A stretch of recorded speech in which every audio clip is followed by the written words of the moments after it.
Hello truckers, and welcome back to American Truck Simulator. We are continuing our career mode in the International Lonestar truck. We currently have a tractor heading from KENNEWICK, Washington up to WENATCHEE. And not too much to say other than, isn't that a beautiful international orange colored truck? I have to say, I really like this truck. It's growing on me more and more as I drive it. I kind of like the fusion of classic look with the modern shapes and things like that. But it does have that PT Cruiser vibe that I'm not too crazy about. Well, whatever. We can get over it. It's nice having a modern truck that has a big hood that sticks out in front that you can see all the time. I kind of like that. So, we have a nice little 4.5 hours of in-game driving time. That's going to make it probably over 20 minutes long. Make the video over 20 minutes long, so nice little length to get this trip done. We are currently level 10, working our way up through the ranks, trying to unlock all the cool different things for our truck. So, yeah.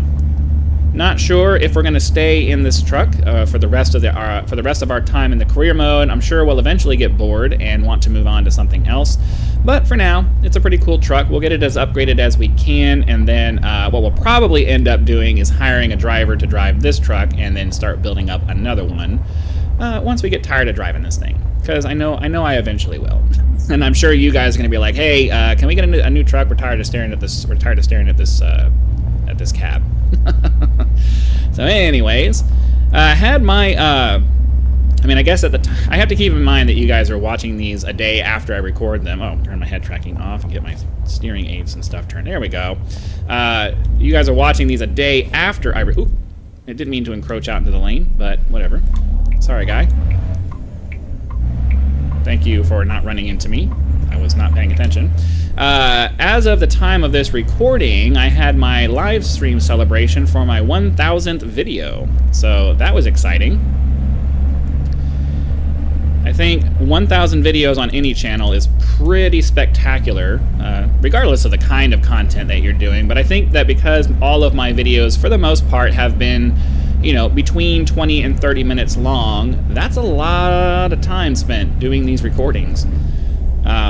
Finally getting to the point where, you know, I'm at least starting to get paid for my efforts, which is really very nice. I appreciate my channel member, and I'm hoping to acquire more as time goes on. But we are continuing that push towards the 1,000 subscriber mark, so I can start getting some of that sweet, sweet ad revenue. So be sure to consider hitting that like button if you are enjoying the content, the subscribe button if you want to keep getting updates for these videos.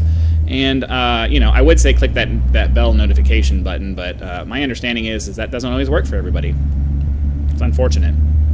I got to start remembering to actually say those things, because apparently YouTube has introduced a feature where if you say the word like, then the little buttons down below will actually highlight with some kind of rainbow color. So I think that's going to get kind of obnoxious, because if I walk around saying the word like, and then when I say the word like, it highlights every time I say the word like, that's going to get a little bit obnoxious. So I hope their AI is actually a little bit more intelligent than that and doesn't just continue highlighting it every time you say the word. I have to imagine they probably put a time limit or something on it that says if they say the word within, you know, 5 minutes of having said it the last time, we're not going to highlight it, because that could get abusive really quick if people are trying to exploit that visual graphic. But I have to imagine the viewers will punish people if they try to do things that way. You're continually saying the word like over and over and over again. People are going to be like, I don't want to watch this anymore. I don't know. I think it's kind of funny. I mean, I think it's a good idea. I think it's a good idea, but I hope I hope they were very judicious in the way that they implemented it, because I can see how it would get really obnoxious really quick, and nobody wants to deal with that. Okay, part of me wants to adjust that left mirror just a little bit, because I'm having a hard time seeing when I yank over like this. All right, that's a little better. I want to be able to see down. Yeah, I want to be able to see down. I want to make sure I'm able to see my trailer when I glance over to the right and left in the big mirrors. Okay, that's better. Because, you know, I know I don't necessarily need to worry about people being over there unless I'm gonna turn, but sometimes, you know, I'm the kind of person who always checks my mirrors even when I'm just driving down the road. I glance over there every once in a while, and I like to be able to just be like, all right, what's over there? So I can just keep tabs on who's around me so I can make decisions when I'm getting ready to start making turns. And that's not something I just do in this game. I actually do that in real life in my personal vehicle. So I like to be aware of what traffic is around me so that, you know, if I need to make a snap decision about something, I know what's there and I can kind of make a good decision as to what I'm going to do. Already down to 3.5 hours though, so this freeway driving really does eat up the miles.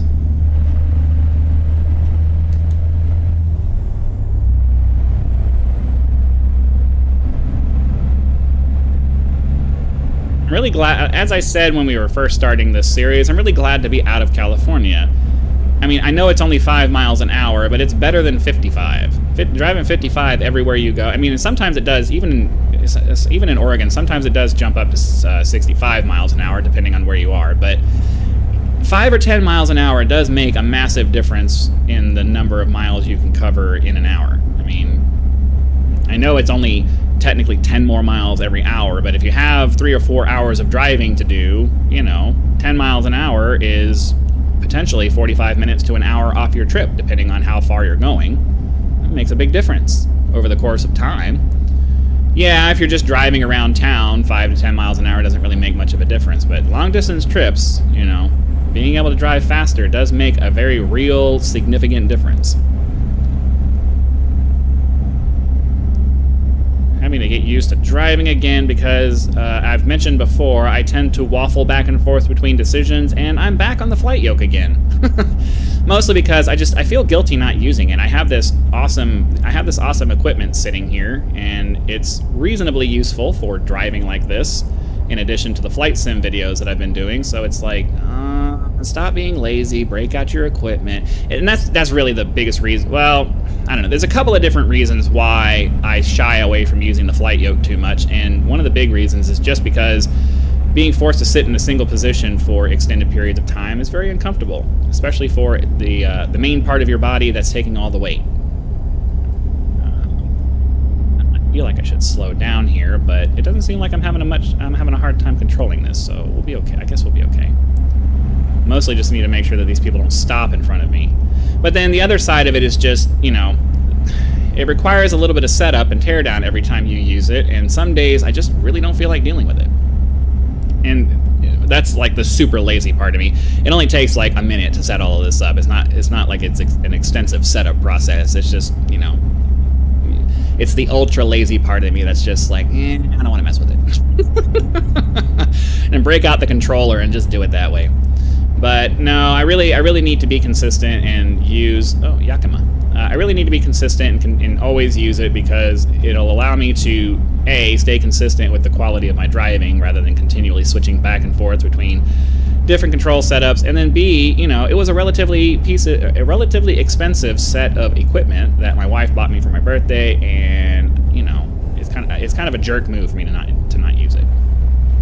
Fortunately, we have that sensor out on front of our car, out on the front of our truck, that allows us to automatically adjust our cruise control based on what the traffic in front of us is doing. But we need to get over because these guys are coming to a stop, and I don't want to wait for them. Down to about 2.5 hours already. So yeah, it seems like an hour in game is about, it ends up being about 5 minutes in real life, so that's pretty good.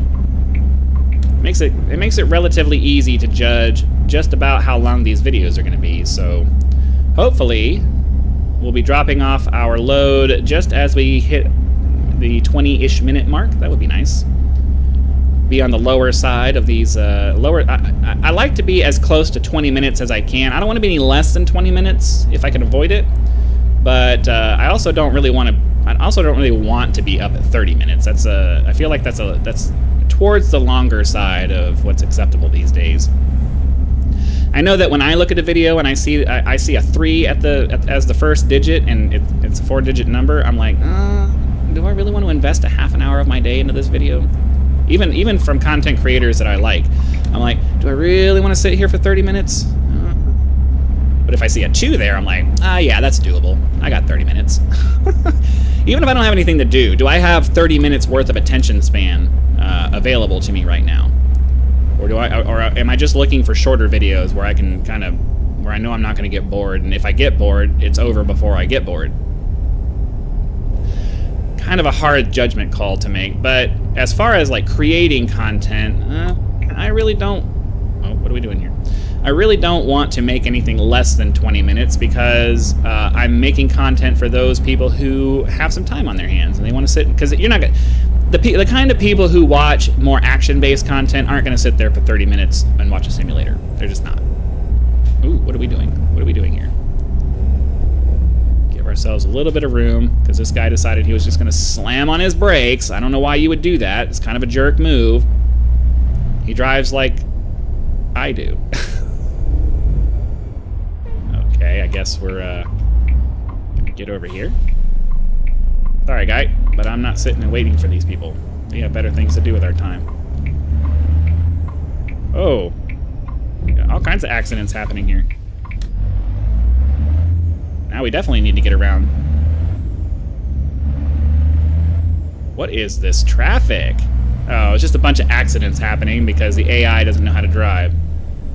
And since this guy is just going to sit there, we're going to go around and continue moving on. We got better things to do than sit in traffic because virtual drivers don't know how to. I mean, it boggles my mind. I don't know if that's something that they just included in the AI, that they just drive aggressively that way. I think I did download an AI mod, so that's probably where that's coming from. But it's still, it's like even computers can't drive themselves. Well, you know.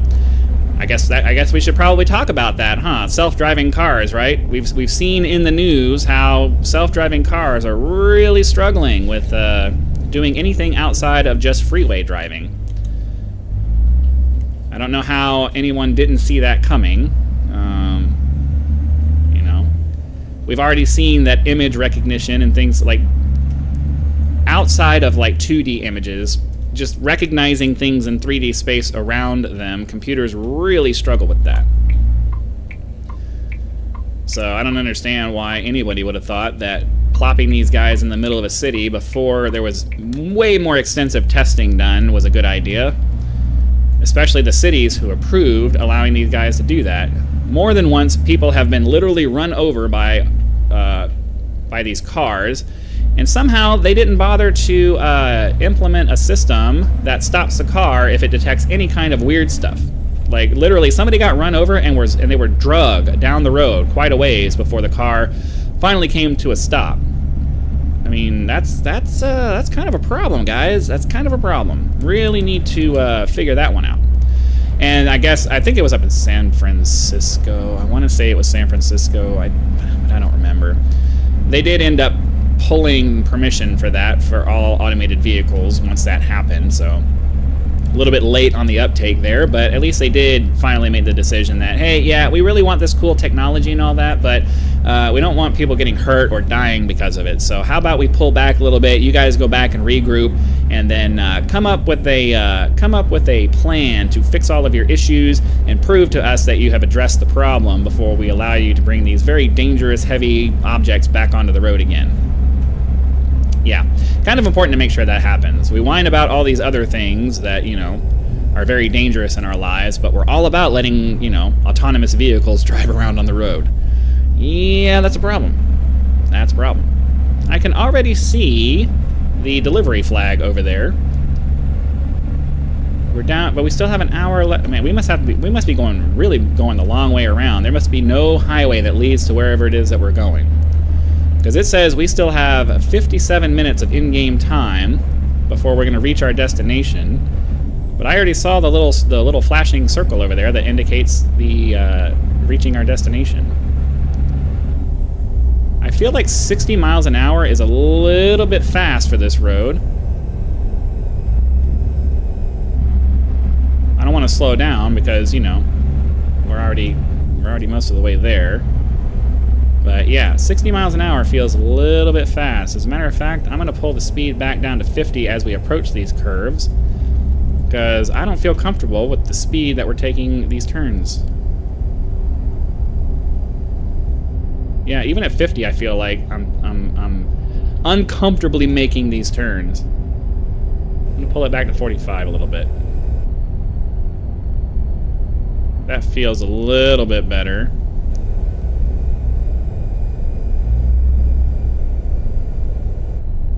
I feel like I have that retarder on the transmission, so I might as well use my cruise control to slow down, right?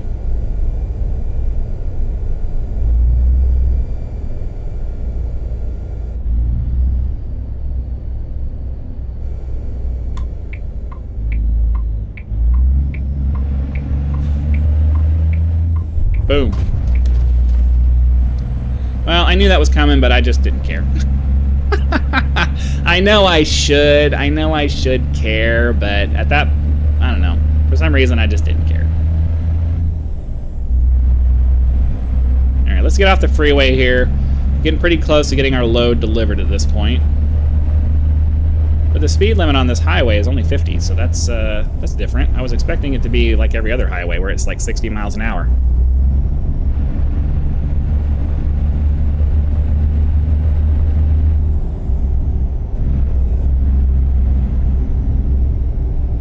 Try to get in the habit of using my cruise control just a little bit more proactively, because that retarder does make it so that we can slow down,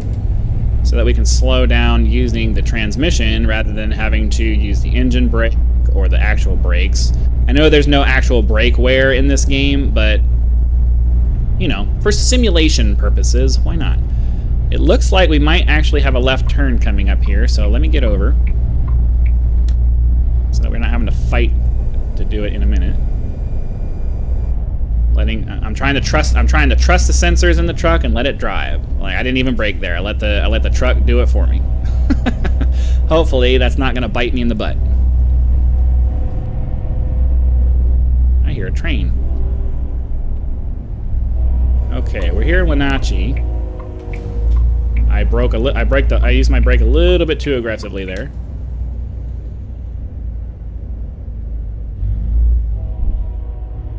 Okay, so now we're just waiting for the light. Normally I would cut at this point, but we're right there on the border between having enough time for a load and not having enough time for a load, and we've really passed that point of not enough time for a load. So we'll sit here at the light and wait for it and chat a little bit as we wait for the green light. So yeah, I mean, I think automated cars are a really cool idea, but at the same time, it's like, I like driving. I grew up driving. I know newer generations, they don't really have that problem because, you know, they've been told the entire time they've been growing up, you don't need to drive anywhere. You don't need to go anywhere. You can do everything on the internet. So what do you need a car for? But I grew up in the 80s and the late 80s and early 90s, and, you know, I graduated in 2001. So I guess, yeah, I'm a 90s kid. And, you know, I grew up when cars were still a major part of growing up. So I like to drive. I don't really want things to change to the point where we're not allowed to drive anymore. You have to get into a car and let it drive you around. You know, I don't want it to be like that. Check that mirror. Don't run into me. Oh, I would have been so mad if he hit me. I mean, I know he technically has right of way in his lane, but trucks need a little bit more room to turn. I'm still trying to, I gotta relearn the braking, because I have to brake with my left foot using these rudder pedals. It's not exactly the most intuitive experience, especially because there's no physical resistance, so you just kind of have to fish around and hope that you find the right application of braking, just based off of, you know, adjusting your foot as best you can. See, that was way too much, but I didn't even go halfway on my brakes. So are we turning in? I think we're turning in here. Okay, yeah, there is our drop off here. So let's get in here. I'm not really sure what the best approach is here. We're gonna have to blindside back, it looks like, unless I can turn all the way around. And I think I might actually go ahead and do that. Let's pull in this way. We'll swing all the way around, pull back out, kind of in the street if we have to. And then we'll get this thing dropped off, because I like to back whenever possible. I like to back in with the parking space. And oh, well, we might actually be okay, because the back ended up... yeah, that actually works. So let's get our turning aids turned off, get ourselves reversed, and then we do need to cut it a little bit more.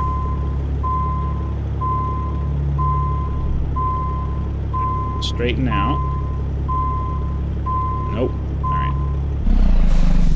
Let's do that. I didn't go far enough. Okay. So we drive the trailer and not the truck at this point.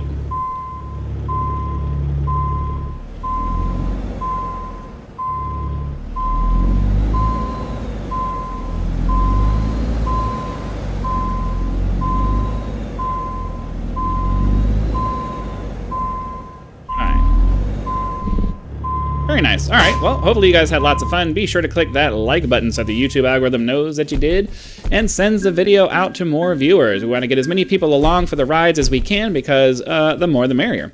If you are not subscribed, please consider doing so now so that when the next video comes out, it will show up in your video feed and you will be able to watch it as soon as it becomes available.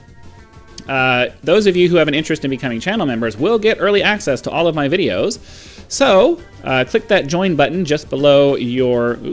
but it's for the 9900i. Click that join button just below your viewer so that you can check out the list of perks that will become available to you at the various different tiers that are available to you and decide if that's right for you. So, again, I hope you guys had lots of fun. Be sure to come back for the next one, and I'll see you then.